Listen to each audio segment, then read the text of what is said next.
boys, what's going on? It's Preacher, and I'm bringing you some of the heroic dungeons today. We're going to kick off with Scholomance, the revamped Scholomance that brings you for the heroics. What I've decided to do for these is they are pretty long. I think more sort of like Dead Mines style with some of these heroics. They're going to take you a little while to complete, but overall, once you learn the dungeons, you can actually speed through them pretty quickly. So what I decided to do is do a voiceover and edit the videos down so you're not bombarded with endless amounts of trash.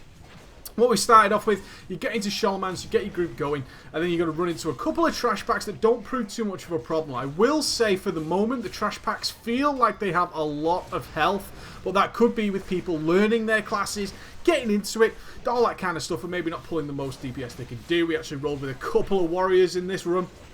We had 3 warriors total in the whole dungeon, including myself. One of them had definite connection issues. That was okay. We didn't blame him at all. So we skip through. You're going to run into some caster packs. They're going to spawn some other ads. And the first boss, Mr. Winterchill, yes, he's back. Instructor Winterchill is back. And you don't have to clear the whole room. This is something I've run into. This is the second time I've been in Scholomance so far. And people are trying to clear the whole room. You do not have to do that. That's pretty cool. You have to clear the boss, the ads that are surrounding his phylactery, which are in the middle of the room. They are casters and they are kind of a pain in the ass. But whoa, we're a prot warrior. We've got more interrupts than God himself. And you can gather those up really nicely. Once you've cleared that trash, you're going to just come around and get a little death ball going in the corner. Again, you don't have to clear everything. Once the boss is pulled, he will terminate and execute every single one of his ads, and that's all gravy. I go ahead and I just pull this last one. He was a patrolling ad. Didn't know if he was going to die or not, but I'm pretty sure if you just go ahead and pull the boss once you've cleared the left side or the right side of the room, then you're actually going to be in great shape. The feel is exactly as we remember in Scholomance. Like I say, there's a ton of bosses in here. Really like it. You're going to have some good loot runs in this one. You really are going to have some good loot runs. There's lots of bosses, and they're pretty quick after each other. You get sort of 5 bosses, one after the other, just powering through. Really, really cool. I actually very much enjoyed running Scholomance. I'm sure we will in the end. There's a couple of rooms which are a pain in the ass I'm going to get to shortly. Like I said, I feel the trash had a little bit too much health. Jumping straight into the boss, we had a Shaman Healer with great mana. You pull the boss, you get in there, he's going to kill all the ads in the room, and then you're going to start getting this giant ice wall that's going to start coming towards you. Now, it always starts at the back of the room and starts coming towards you slowly but surely. It's going to reach you. Blow all your cooldowns, get this guy down on the ground, because that ice wall will eventually reach you and it will kill you. Very important, guys. It's going to start edging its way closer to you. And then eventually it's going to wipe you out. It's going to stick its iceberg straight up the brown eye. You are going to be in serious trouble. But he doesn't have a great amount of HP. And as soon as we get some decent gear on the beta servers, I'm sure we're just going to be crushing this boss. Remember, we've got our item levels are boosted. So around about item level 440. So we can do this. Once the boss dies, he doesn't do anything more than just prepare that ice wall to come and get you. He's basically a tank and spank at that point. He then dies and his phylactery becomes attackable. All that's going to happen here is the phylactery itself doesn't do much of anything, but what happens is the room becomes a clown's pocket of activity. So much stuff going on. You're going to be DPSing down this phylactery as soon as possible. On the floor, you're going to see these arcane bombs start spawning. They'll appear under your feet. Just get the hell out of the way. If they land on you, they do serious damage. We're also going to have some crazy books. A little bit Hogwarts, a little bit Harry Potter going on. These crazy books are going to start flying around and shooting laser beams out of them. So anytime you pick up a book in the library, be a little bit aware. It could have laser beams. If it starts flying, that is the general clue. He goes down, you kill the phylactery, and that is the end of that boss. Nothing more to it whatsoever. You've got to start working your way towards Jandi's Barrow. Jandi's is back. She's happy as Larry. You come into this next room. You're going to have just a few casters that summon skeletons. Now, these casters actually control like demon portals or hell spawns. If you've been playing Diablo 3, they're going to be some sort of demon summoners, monster summoners, whatever you want to call them. As soon as you kill these mages, they are in fact just going to disappear. You'll have no more skeletons coming and invading you. But until they die, you're going to have some skeletons coming at you. Nothing to worry about. You can't actually attack the demon spawn. All you can do is just kill the mages that surround them. Again, a lot of HP. Felt like they had a ton of HP. I actually got so bored, I just went off and got some more. There you can see the demon spawn in the background, that green circle. Again, you can't DPS it. As you can see, there is no health bar above it whatsoever. That's cool, with no problem. All you need to do is actually just keep killing these. Eventually, once one of those dies, the demon spawn will disappear and it will no longer summon some skeletons. This next boss we're coming to, which is Jandi's. She needs some work, I think. I didn't think it was particularly a great boss. It had some ideas that were kind of cool, but were not really well implemented. It just felt so boring. So we're going to jump into Jenny's pretty much straight away. Everybody was in full good shape after the trash. It's just a lot of health. Not a lot of damage intake, just a lot of health. Seems to be a little problem on the Mr. Pandaria Heroics, where either some mobs do a hell of a lot of damage and no health, or they just generally have a lot of health and do no damage. So when you pull Jandy, she's going to do a couple of things. She's going to start doing this forward attacking thing. You can see it here. She starts tunneling out of the floor, and you just move out of the way. She will stand there and keep casting this frontal cone straight in front of her. She doesn't do anything else. You can just move to the side as I did there. Just move out of the way. Hell, she's just attacking nothing. A little bit of advice for the tanks. You should pull her against the wall when she's doing that. That way the DPS are in definite no danger whatsoever of being hurt by that frontal cone. She then goes ahead and disappears and then makes so many copies of herself, it's really annoying. There's like 18 of these. 3, 6, 9, 12. Yeah, so it's 15. 15 copies of herself that have very little health. And there is no way of finding out. I can see of which one is actually Jandice. In my first run where I was DPS, I actually killed the one that turned out to be where Jandice spawned from. So these are all exact copies of each other.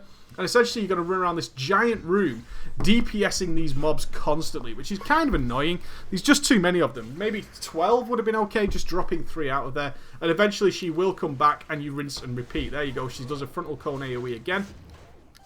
She's going to start doing it in a moment. I pull her away so she's facing a wall. She's then going to start casting it. La la la. No big deal whatsoever. There's not a great deal of damage intake on the party or anything like that. It's nothing much to worry about. But she could just do with a little bit more action going on. You've got this rather large room which is just designed purposely to fill it with copies of herself. And those copies of herself are just not that interesting. There you go. She's cancelled a frontal cone. Just move out of the way. And there you go. She'll just attack nothing for the next few seconds. Nobody takes any damage. You can see our healer is just going to go ahead and DPS all the way through this fight. He's not bothered whatsoever. She then goes into another phase and just does the same again. Just repeats. She does this total of twice. You're going to get 2 phases of this AoE. I'm sure the multi-dotters are really excited because you can just run around casting Moonfire or whatever and absolutely everything. We had a Moonkin in the party who was just dying to Moonfire the hell out of absolutely everything in the room. I don't blame him. I'd do the damn same thing. They don't attack you. They just fire some little AoE bolts. You can see them attacking me. Little arcane AoE bolts. They don't do a great deal of damage whatsoever. You want to spread your damage out. Kill all of them as quickly as possible. Keep charging around.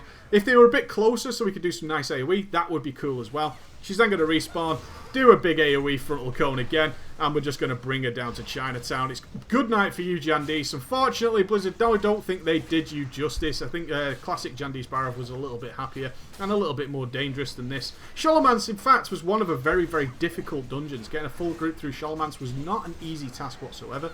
Back in Vanilla. And those guys who are joining the game in Cataclysm, or even Mr. Pandaria, getting a look at this Scholomance instance is cool because it's a great setting. Atmospheric, really lovely. I actually quite enjoy it. I just wish it had a little bit more time to it. The next room you come to, which again, this is all very quickly. I know I'm skipping ahead, but I'm skipping maybe tunnels and just walking around and a little bit of these kills. You're going to come into this room that's got 6 summoners all around it, and they are stationary summoners. You cannot move them whatsoever. And they spawn skeletons which are attacking a lovely chap in the center of the room, an NPC who's friendly and you can't help him. And you have to kill all the summoners and able to activate the next boss. So these things have a lot of health. And they are aggroed. If you TPS them, they will start attacking you. So when we did this, the Moonkid did multi-dot a little bit, and that nearly caused us to wipe. Because you can't move them. I can't gather them up. I can't do consistent threat on all of them. It's just not possible. You can't do it.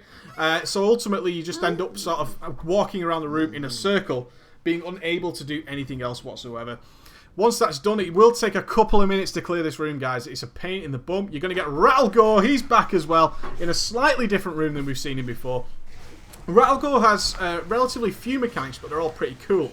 Where you have killed the summoners, you're going to see little boxes of bones lay on the floor. You can see the orange glowing bones on the floor. Now, he does an ability called Bone Spike damage, like impale you with bone spikes.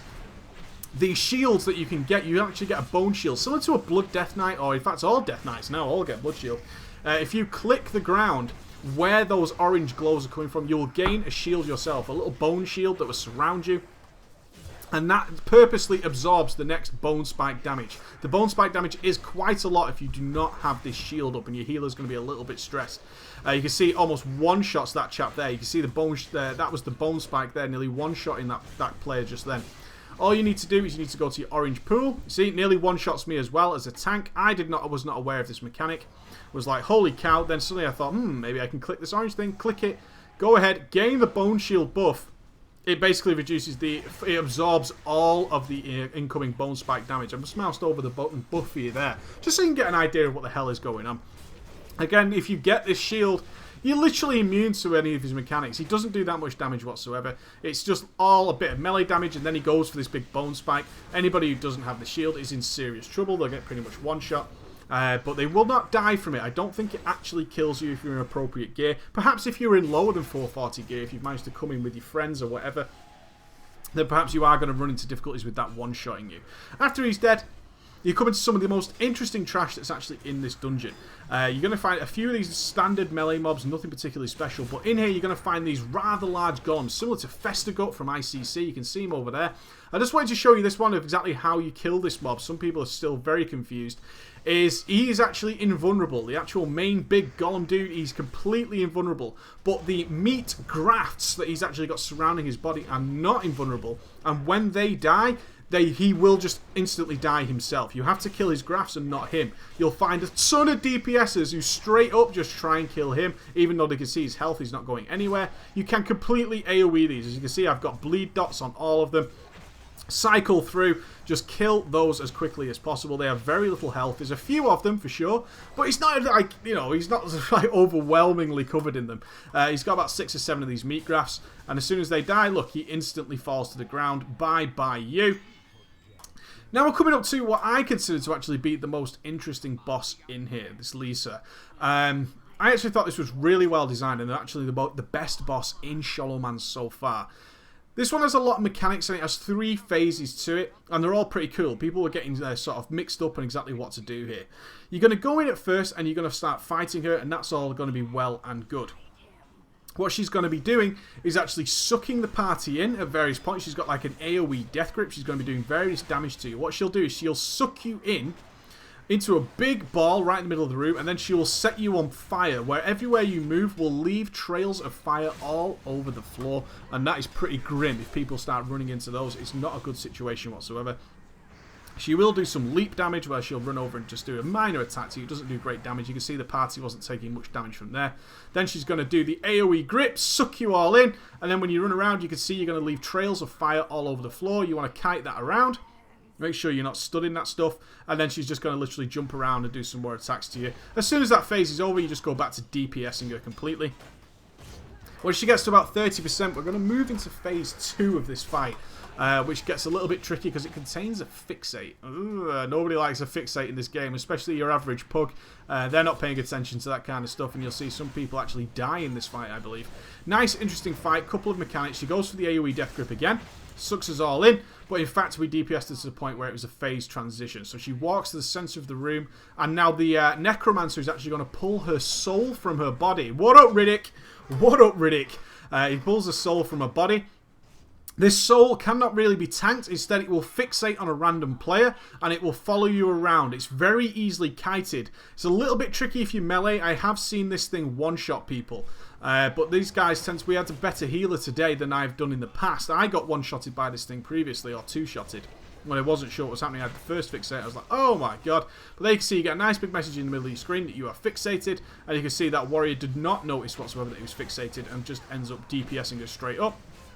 The healer is spamming his balls off to keep him alive. That's okay. The fixate doesn't last too long. I'm doing some intervenes there to absorb some damage. If she is going to get hit, you can see he hasn't noticed it there either. I'll take the first hit as the tonk.